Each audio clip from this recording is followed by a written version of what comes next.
Okay. हमको मन की शक्ति देना, मन विजय करें, दूसरों की जय से पहले खुद की जय करें। नमस्कार आप सभी स्टूडेंट्स को। मैंने प्रार्थना के साथ हमेशा की तरह आज बात इसलिए स्टार्ट की है कि पढ़ाई के दौर में हम जब थक जाते हैं, विशेष रूप से अब कोरोना का मामला चल रहा है, जहां भी जाते हैं पढ़ाई कम, बाकी काम कम, चारों तरफ एक ही चर्चा हो रही है, कोरोना कोरोना। मैं इस कोरोना वर्ड को अलग करके देखता हूँ, करोना मतलब क्यों रोना इसके लिए, फिर करो ना, करो मतलब कुछ नहीं करना है, ना मतलब बात, इसके बारे में अभी आपको कोई बात नहीं करनी है, फिर करो ना यानी कोई काम करो ना। क्या काम है आप लोगों का? जैसा कि आपके सर लोग चिंतित हैं कि बच्चे पहले तैयारी कर रहे थे, आरएस की कर रहे थे, रीट की कर रहे थे, कोई पटवारी की कर रहे थे, लेकिन इस महामारी के कारण सभी बच्चे अपने अपने गांव में जा चुके हैं। ये अच्छी बात है कि आप मूलतः वहां पहुंच गए हैं जहां आपका परिवार रहता है, जहां शांत वातावरण है, जहां आपको अच्छा खाना मिल रहा है। अब न मकान मालिक की टेंशन है, न लाइट बिल के आने की टेंशन है, न खाने की टेंशन है, तो ये टाइम आपका अभी बच रहा है। रही बात पढ़ाई के माहौल की, एक एक टॉपिक को अपन लेते हैं, समझते हैं कि करें क्या। सबसे पहले आपके दिमाग से इस भूत को हटा दो कि कोरोना आ गया, हम जिंदा रहेंगे नहीं रहेंगे, दुनिया का क्या होगा, आज कितने पॉजिटिव हुए हैं, कल कितने नेगेटिव हुए हैं, दिल्ली के हाल ये हैं, जयपुर के ये हैं, फेसबुक पे ये आ रहा है, व्हाट्सएप पे आ रहा है। अरे भाई, पिछले 4 महीने से हम यही डिस्कस कर रहे हैं, क्या हमारे डिस्कस करने से कुछ कम हुआ? नहीं हुआ ना। तो हमें अब क्या करना है? हमें यह करना है कि हमें हमारा ध्यान रखना है। सबसे पहले जो सरकार की गाइडलाइन आई हुई है, घर पे रहना है, दिन में 3-4 बार हाथ धोने हैं, अच्छी बात करनी है, सकारात्मकता के माहौल में रहना है, अच्छा लिक्विड लेना है, दिन भर पूरी नींद लेनी है, खाना अच्छे से खाना है, शुद्धता के साथ रहना है। ये प्रकृति के नजदीक ले जाने वाली बात थी। इसको सकारात्मक लेके देखिए कि जो कुछ भी घटनाएं हो रही है वो इंसान के हाथ में नहीं है। एक बात तो ये समझ ले, होता तो हम कब का कंट्रोल कर लिए होते। जब हाथ में नहीं है तो काहे कोरोना, है ना। एक गीत था, याद होगा मोहम्मद रफी का, ना मुंह छुपा के जियो, ना नजर झुका के जियो, गमों का दौर आए तो भी मुस्कुरा के जिए। शायद महेंद्र कपूर का है या मोहम्मद रफी का है। उस गीत को सुनना, उस गीत में ये कहा गया था, वो गीत इसलिए नहीं गाया गया था कि हम गुनगुना लें, आज हमारी उस परिस्थिति में वो काम आएगा। कुछ प्रार्थना की पंक्तियां आज यथार्थ हो रही है, कुछ गीतों की बातें सही हो रही है, कुछ कहानियां सही हो रही है, कुछ हमारे बड़े बुजुर्ग बातें करते थे कि आज से 100 साल पहले ऐसी बड़ा बड़ी आई थी, उस समय संसाधन नहीं थे, उन लोगों ने भी सर्वाइव रखा था अपने आप को। तो अब हम क्या करें?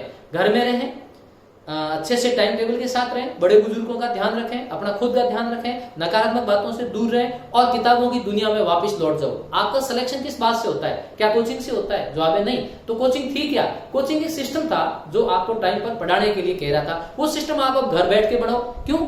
आप अकेले थोड़ी पढ़ा रहे हो। जो आपके साथ कंपटीटर होगा, जो आपके साथ एग्जाम देगा, वो भी आप ही के माहौल में है, तो उसमें और आप में फर्क नहीं है। तो फर्क कहां होगा? फर्क यहां पर होगा कि हम लोगों ने इस वक्त के साथ कितना अपने आप को एडजस्ट किया किताबों के साथ, है ना। याद है वो पंक्तियां, मेरी लागी पढ़ाई संग प्रीत, दुनिया क्या जाने, दुनिया क्या जाने रे, दुनिया क्या जाने, मुझे मिल गया मेरे मन का मीत, दुनिया क्या जाने। बस गांव में, दोरों में, घर पे इस गीत को गुनगुनाते रहो।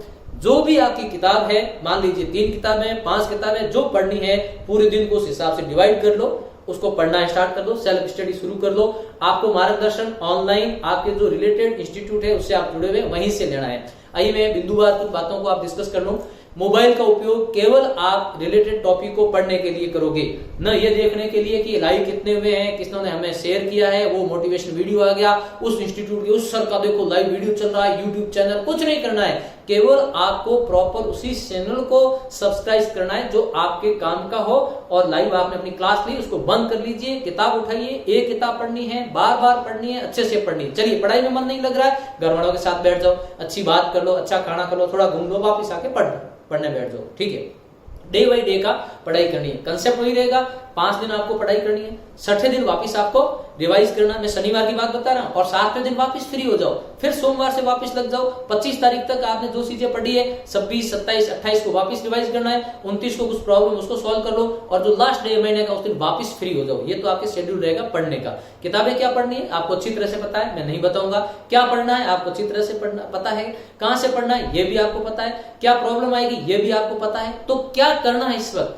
एक ही किताब को, एक ही सिस्टम को बार बार पढ़ो, अच्छे से पढ़ो, और जब तक समझ में नहीं आता है उससे आगे बढ़ो। हेलो, वैसे आप आरएस बनने जा रहे हो, आप महसूस करिए कि आपका ब्रेन लेवल यदि इस कोरोना की इस भयावह स्थिति से डगमगा रहा है, तो माफ करना, वो आरएस लोग जो इस समय फील्ड में काम कर रहे हैं, एसडीएम लेवल के हो, चाहे तहसीलदार हो, मान लीजिए कि आप होते, तो इस सिचुएशन को कैसे हैंडल करते? 24 घंटे काम करना पड़ता है। कई बार बात होती थी, अपने याद करो कि हम ये मान के चलिए कि आप ऑफिसर हैं, आपके माइंड लेवल को उस लेवल का रखना होगा, आपकी ताकत को उस लेवल का रखना होगा, आपके विचार उस लेवल के होंगे। कौन विचार देगा? आप विचार किताबें पैदा करती है, आसपास के वातावरण पैदा करता है, परिस्थितियां पैदा करती है। जो 4 महीने पहले परिस्थितियां नहीं थी, आज परिस्थिति ऐसी आ गई। यदि उस परिस्थिति को आप उसके अकॉर्डिंग हैंडल कर पाते हैं, तो आप उस एग्जाम को आधा जीत गए। क्योंकि एग्जाम नॉलेज का नहीं होता है, एग्जाम इस बात का भी चेकअप होता है कि आप टाइम मैनेजमेंट करना जानते हैं नहीं जानते, परिस्थितियां उसके अकॉर्डिंग अपने आप को हैंडल करना जानते हैं या नहीं जानते हैं। आपका नॉलेज चेक होता ही होता है, साथ में आपकी पर्सनैलिटी भी चेक होती है। आइए वापिस समझें कि हम आरएस ऑफिसर बनने जा रहे हैं, तो हमारे सिलेबस के अकॉर्डिंग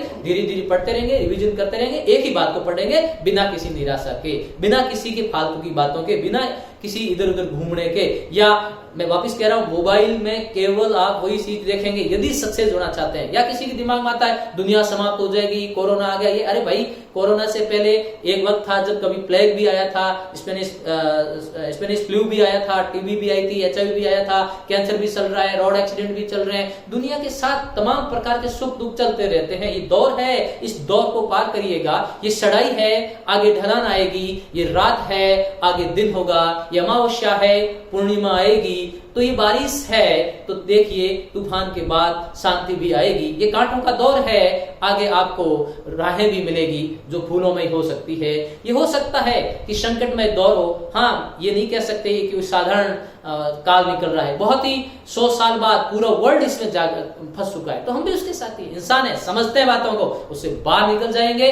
बाहर निकलें, किताबें पढ़ें, अपने टीचर्स के साथ रहें। किसी भी प्रकार की प्रॉब्लम आती है तो कहिए क्या फर्क पड़ता है, सबके साथ ये घटना हो रही है, मेरे साथ होगी, मैं वापस उठ खड़ा होऊंगा। ये बात आपको नहीं कह रहा हूं मैं, आप बड़े हैं, आप समझदार हैं, इस बात को समझते हुए आसपास के तमाम लोगों को आपको समझाना होगा, छोटे बहन भाइयों को, मम्मी पापा को, दादा दादी को, उनके सवालों को समझना, उनको अकॉर्डिंग सेट करना इस वक्त हमारी जिम्मेदारी है। हम पढ़े लिखे हैं तो इस वक्त हम पढ़े लिखे दिखें, किस प्रकार से, हमारे व्यवहार से, हमारे विचारों से, हमारे रहने से, हमारी करनी से हम दिखें कि वाकई हम पढ़े लिखे हैं। क्योंकि इस वक्त देश को आपकी जरूरत है। राष्ट्रभक्ति के नाम पे हम वंदे मातरम जय हिंद बोला करते थे ना, अब देश को आपके देशभक्ति की जरूरत है। किस प्रकार की? बॉर्डर पे जाके लड़ने की जरूरत नहीं है। आज लड़ाई कुछ और टाइप की हो गई है, उस लड़ाई में आप अपना हिस्सा निभाइए, अपनी भागीदारी निभाइए, यही राष्ट्रभक्ति है। इस वक्त राष्ट्र और जमीन नहीं, पूरी इंसानियत आपको पुकार रही है कि एक साथ खड़े हो जाओ, लड़ेंगे, जैसा भी होगा आगे बढ़ेंगे, लेकिन अपने मूल काम को करते हुए। किसान खेती करे, मजदूरों की मजदूरी रुक गई है, कोई बात नहीं, स्टूडेंट अपनी पढ़ाई को जारी रखे, परिवार के साथ रहें, परिवार के पास आगे हैं, वापिस पढ़ाई की दुनिया में मस्त हो जाए। कई प्रकार की समस्या आएगी, कई प्रकार के क्वेश्चंस होंगे, लेकिन उसका जवाब वक्त देगा। फिलहाल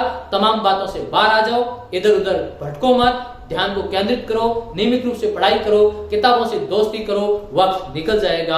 आपकी मंजिल पुकार रही है, मंजिल अभी भी वही है, राहें थोड़ी सी बड़ी या घुमावदार हो गई है। मत भूलना, सपना आपने देखा था, अपने लिए देखा था, आपके मम्मी पापा ने देखा था, ख्वाब आज भी वही है, जरूर चैलेंज आ गए हैं। डियर स्टूडेंट्स, आप अच्छे लोगों के साथ बैठें, अच्छी किताबें पढ़ें, अच्छे विचार रखें, लेकिन परिस्थितियों को समझते हुए आपके तमाम टीचर्स को नमस्कार कहें, उनसे मिलते रहें, उनसे बात करते रहें। मेरी तरफ से आपको रिक्वेस्ट है कि किताबों के साथ दोस्ती कर लो, किताब उठा लो, आपका बहुत अच्छा दोस्त बनेगी किताबें, और वो लाइफ में भी आगे काम आएगी। कब भर्तियां आएगी, कब एग्जाम होंगे, कितनी सीट्स होगी, ये अभी आपका विषय नहीं है। एग्जाम सीट होती रहेगी, आप अपनी किताबों को न छोड़ें, क्योंकि एक बार ट्रैक से हट गए तो दोबारा उस ट्रैक पे जाने में टाइम लगेगा। किसी को व्यक्तिगत रूप से हेल्थ संबंधी, एजुकेशन रिलेटेड, सोशल प्रॉब्लम, किसी भी प्रकार की प्रॉब्लम है तो आप मेरे से कांटेक्ट कर सकते हैं।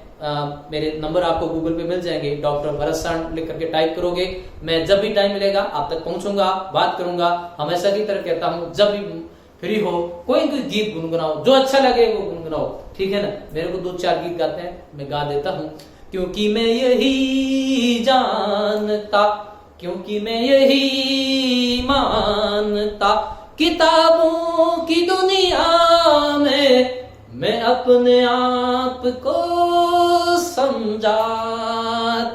आगे बढ़ता और सबको यही बताता, क्योंकि मैं यही जानता, क्योंकि मैं यही मानता। पुरखों की बनाई इबादत को, घर के संस्कारों की सौकट को मैं नहीं लांघता, क्योंकि मैं यही जानता, क्योंकि मैं यही मानता। इंसान हूँ, इंसानियत से सीखा, इंसान की राहों पे चलना। संकट भले ही कितने आए, मैं यूं ही मुस्कुराता, क्योंकि मैं यही जानता, क्योंकि मैं यही मानता, क्योंकि मैं यही जानता, क्योंकि मैं यही मानता। Thank you. जय हो।